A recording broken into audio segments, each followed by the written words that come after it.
Hello, all you positive heads out there. It's so good to be back with all you beautiful reflections of the one source consciousness that creates and animates all things. If you're new to this podcast, of course, we are super happy to have you here, and we just ask that you bring an open mind and heart to your listening experience and to be prepared to explore vantage points that I'm convinced will help shift or solidify your current understanding of the ultimate nature of reality. While listening, you'll be exposed to inspiring, empowering, and unifying perspectives that I'm highly confident will yield stellar results in your life if you opt to try them on for size. Also, at optimistic.tv, we have officially begun releasing the first few episodes of our new late-night style, consciousness-elevating video variety talk show, Optimistic, which features live visionary art, soul share interviews, retreat guests here at the Mystic Manor, as well as live musical performances. I'm also super excited to announce that we are currently making plans to release the rest of Season 1 on my personal favorite online streaming service. So stay tuned to optimistic.tv to follow the unfolding development of this exciting Optimistic expansion, as we'll be posting more info and release dates there soon. And in the meantime, be sure to check out, of course, the first few episodes at optimistic.tv as well.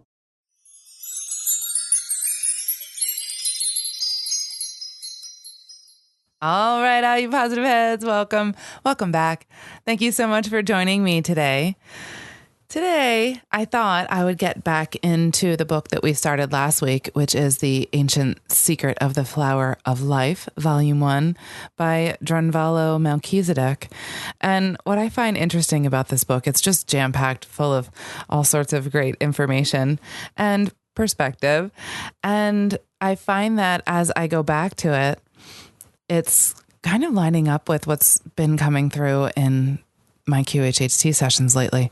And lately, there's just been a lot of different beings coming through from other planetary systems, from other stars. And the ancient people they've recognized very well their connection to the star people, their ancient ancestors, our star ancestors.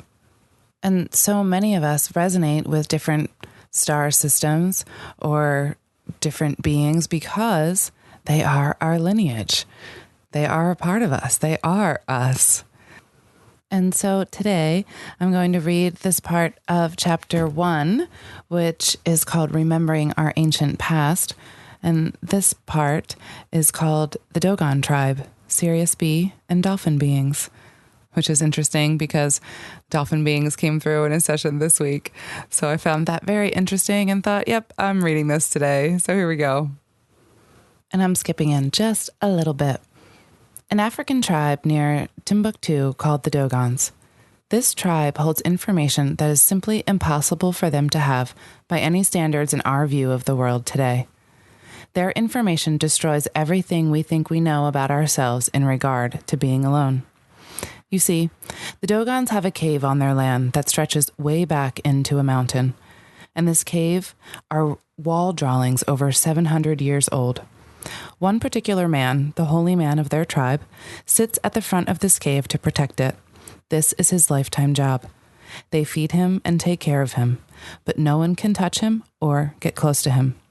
When he dies, another holy man takes his place. In this cave are amazing drawings and bits of information. I'm going to tell you about 2 of these bits, and these are only 2 of many. First of all, we're referring to the brightest star in the sky, with an apparent magnitude of 1.4. Sirius, now called Sirius A.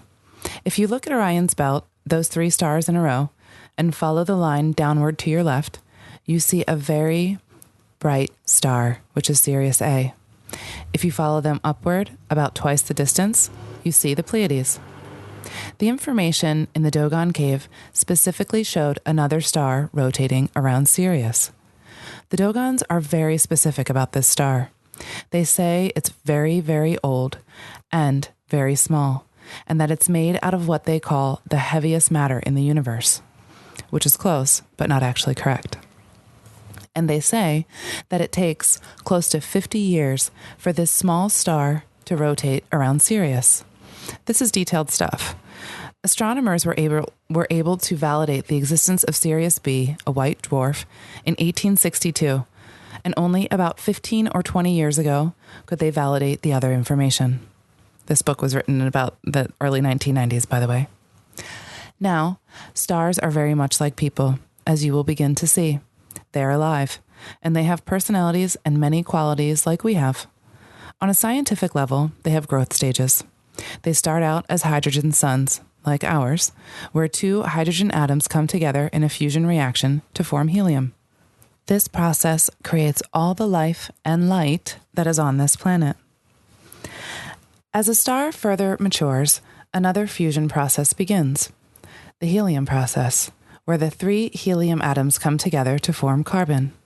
This growth process continues through various stages until it gets all the way up through a particular level of the atomic table, at which point the star has reached the length of its lifespan. At the end of its life, as far as we know, there are two primary things a star can do. New data on pulsars and magnetars gave other options. One, it can explode and become a supernova, a huge hydrogen cloud that becomes the womb for hundreds of new baby stars. Two, it can rapidly expand into what's called a red giant, a huge explosion that engulfs all its planets, burns them up, and destroys the whole system. Then, stays expanded for a long time. Then slowly, it will collapse into a tiny old star called a white dwarf. What the scientists found rotating around Sirius was a white dwarf, which corresponded exactly to what the Dogons say. Then, science checked to see how much it weighed, to see if it really was the heaviest matter in the universe. The original computations, made about 20 years ago, determined that if it weighed around 2,000 pounds per cubic inch, that would certainly qualify for heavy matter. But science now knows that this was an extremely conservative estimate. The newest estimate is approximately 1.5 million tons per cubic inch. Black holes aside, that would surely seem to be the heaviest matter in the universe. This means that if you had a cubic inch of this white dwarf, which is now called Sirius B, it would weigh about 1.5 million tons, which would go right through anything you set it on.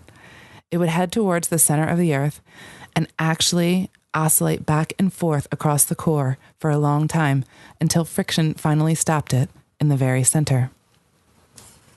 In addition, when they checked the rotational pattern of Sirius B around the larger Sirius A, they found it to be 50.1 years. Now, that absolutely could not be a coincidence. It's just too close, too factual. Yet how did an ancient primitive tribe know such detailed information about a star that could be measured only in this century? But that is only a part of their information. They also knew about the other planets in our solar system, including Neptune, Pluto, and Uranus, which we have discovered more recently. They knew exactly what these planets look like when you approach them from space, which we also have only recently learned. They also knew about red and white blood cells and had all kinds of physiological information about the human body that we've recently learned. All of this from a primitive, quote-unquote, tribe. Naturally, a scientific team was sent over to ask the Dogons how they knew this. Well, that was probably a big mistake for these researchers, because if they accepted that the Dogons really have this information, then by default, they must accept how they got it. When they asked, "How did you learn this?" the Dogons replied that the drawings on the walls of their cave showed them. These drawings show a flying saucer. It looks just like that very familiar shape, coming out of the sky and landing on 3 legs. Then it shows the beings in the ship making a big hole in the ground, filling it with water, jumping out of the ship into the water, and coming up to the edge of the water. These beings look very much like dolphins. In fact, maybe they were dolphins. But we don't know for certain. Then they started communicating to the Dogons. They described where they came from and gave the Dogon tribe all of this information. That's what the Dogons said. The scientists just sat there. Eventually they said, "No, we didn't hear that. because it didn't fit into anything they thought they knew. And they just kind of hid the information somewhere under a carpet in their minds. Most people, scientists included, just do not know what to do with these kind of facts. There's been a lot of information like this that we just don't know what to do with. Since we can't find a way to integrate this unusual information with what we already think we know, we just stick it away somewhere because the theories don't work. If we keep it. Here's another thing the Dogons knew. This little drawing was on the walls, but scientists didn't know what the heck it was until computers calculated the orbits of Sirius A and Sirius B, as seen from Earth. This pattern shown in the Dogon cave is identical to the pattern made by Sirius B moving around Sirius A in a specific time frame, which happens to be from the year 1912 to the year 1990. The dolphins, or whoever those beings were, gave this present-day diagram/time pattern to the Dogons at least 700 years ago. And I'll explain what these drawings look like, you guys. They actually look like DNA. It's what it says is it's a modern astronomical diagram, and it's a linear extension. And what it looks like is DNA, which I find very interesting. So he goes on. Now, as this has unfolded in my life, I've discovered that both 1912 and 1990 were very important years. In fact, the period between these 2 years was probably one of the most important periods ever in history of the Earth. I'll explain more about this as we go on, but briefly, in 1912, time travel experiments began, as did experiments between the extraterrestrial greys and humans. We will explain later. And 1990 was the first year that the ascension grid for our planet was completed. And many other events happened during this period. The fact that the Dogon wall drawings pinpointed this period could be considered clearly prophetic. A trip to Peru and more Dogon evidence. I came upon this Dogon information in 1982 or 83. I found myself around a group of people who were working with the Dogon tribe, who were actually going there and communicating with them. Then, in 1985, I took a group of people to Peru, including one of these Dogon researchers. We checked into a plush hotel in Cuzco called the Hotel San Agustin, and intending to go walking the following day on the Inca Trail, about 40 miles over the mountaintops. You will walk about 14,000 feet and then drop down to Machu Picchu about 5,000 feet below. It's beautiful. Our hotel was a Spanish adobe palace hidden behind the high walls in the center of town. We were paired off so we could get cheaper rates. I was with the Dogon researcher, and he was constantly telling me about what they were learning, including a lot more than we are discussing here. We got a room, and the room number was 23. He got all excited and exclaimed, "Room 23, a very auspicious number." From Africa, where the Dogons live, the star Sirius disappears below the horizon and is out of sight for a couple of months. Then it appears again in the morning of July 23rd, when it rises about 1 minute before the sun. It appears bright ruby red, just above the horizon, almost exactly due east. 60 seconds later, the sun emerges. So you can see Sirius for just a moment, then it's gone. This is called the helical rising of Sirius, which was a very important moment for most of the ancient world, not just for the Dogons and Egypt. This is the moment when Sirius and the sun and Earth are in a straight line across space. In Egypt, almost all of the temples were aligned with this line, including the gaze of the phoenix. Many of the temples had a tiny hole in the wall somewhere. Then there would be another tiny hole through another wall, then through another wall and another, going into some dim inner chamber. In that chamber, there would be something like a cube or a golden mean rectangle of granite sitting in the middle of the room with a little mark on it. At the moment of the helical rising of Sirius, a ruby red light would strike the altar for a few seconds, which would begin their new year and the very first day of the ancient Sothic calendar of Egypt. Anyway, here we were in Peru, getting the room and remarking about the number 23. We walked into the room and set our things down. Then we both looked at the bed. And on the bedspread, we saw this image. This image is basically, it looks like a fish standing straight up, as opposed to when you see the Christ fish, it's sideways. So it's standing up and there are two wavy lines going through it, kind of like the two wavy lines of the Aquarius symbol. We just stood there in amazement, looking at it for about 5 minutes before we could even speak, because the wheels in our heads were going around so fast trying to figure out how this could be. If you look at the image of the beings who got out of the flying saucer, they looked very similar. They were half in, half out of the water, air-breathing mammals, and their tail fins were horizontal, not vertical like fish. The only sea creatures with such fins are cetaceans, such as dolphins and whales. But the Dogon image is from Africa, and here we are in Peru, staring at a very similar looking mammal. This just didn't compute. So we asked the hotel personnel, "What did you know about this emblem?" They didn't know much. They were mostly of Spanish descent and weren't tied much to the Indian legends. They didn't know the old stories of creation, so they had no idea what it meant. In order to find out more, we rented a little car and drove around the area asking other people.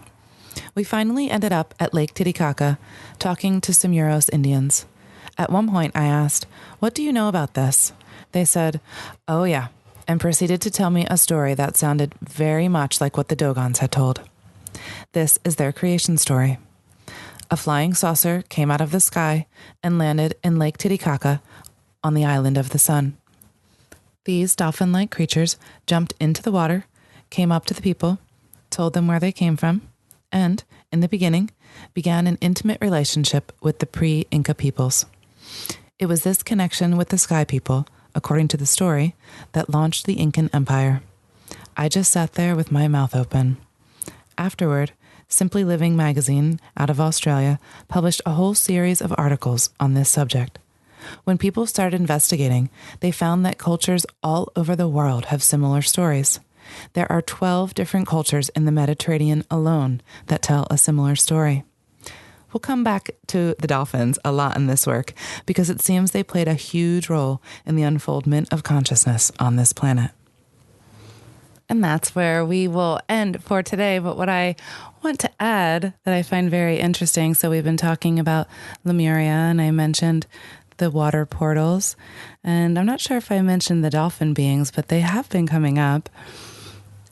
And also, the Lemurians are also connected to Sirius.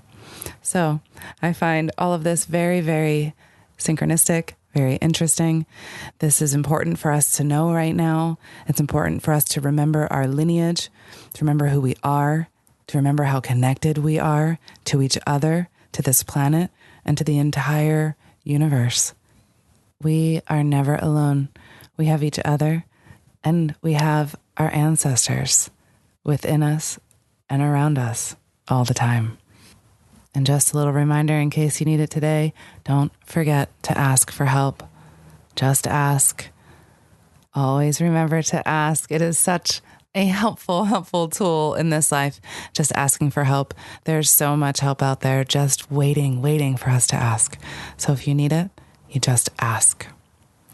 So with that, everyone, I love you so much. I'm going to leave you with a song for today. This is Dea Dova, Mapping the Cosmos. Until next time, I love you all. Also, before we cue up today's song, I wanted to remind you about the game with the universe on our website, where you can choose the first number that comes to your mind and it'll pull up that episode number of the podcast. I've been saying this is a great way to co-create synchronicity and magic with your higher self for quite some time. And if you go to positivehead.com/universe, there is a super fun and simple interface to play this game with your higher self. I firmly believe just by setting the intention to play in this way, it opens up the door for magic, and it's a synchronistic way to hone in on nuggets of wisdom out of the huge catalog of episodes that are specifically appropriate for you at this time in your journey to becoming the next greatest and greatest version of yourself. And it also makes for a super fun way to spark the curiosity of friends and family by having them choose a number, so they'll hopefully go and check out their number as well, which I greatly appreciate because it helps us to spread the word about the podcast. Once again, the address is positivehead.com/universe. And as a quick reminder, if you're curious to learn more about Purium superfoods and why I take them almost every day, be sure to also check out positivehead.com/transformation. On this journey of becoming the next greatest and grandest version of ourselves that we have all embarked upon, I cannot stress the importance of managing your physical vibration enough. And quite honestly, Purium has put together the simplest plan I've found to do so. I have my favorite, the appleberry shake, at least 5 times a week. Once again, to learn more about the Purium transformation, go to positivehead.com/transformation. Or if you want to keep it simple and just try out my favorite, the appleberry shake, you can go straight over to ishoppurium.com and be sure to use code positivehead for 25% off. I'll spell that for you. It's ishoppurium.com. And be sure to use your Positive Head 25% coupon code.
Shine.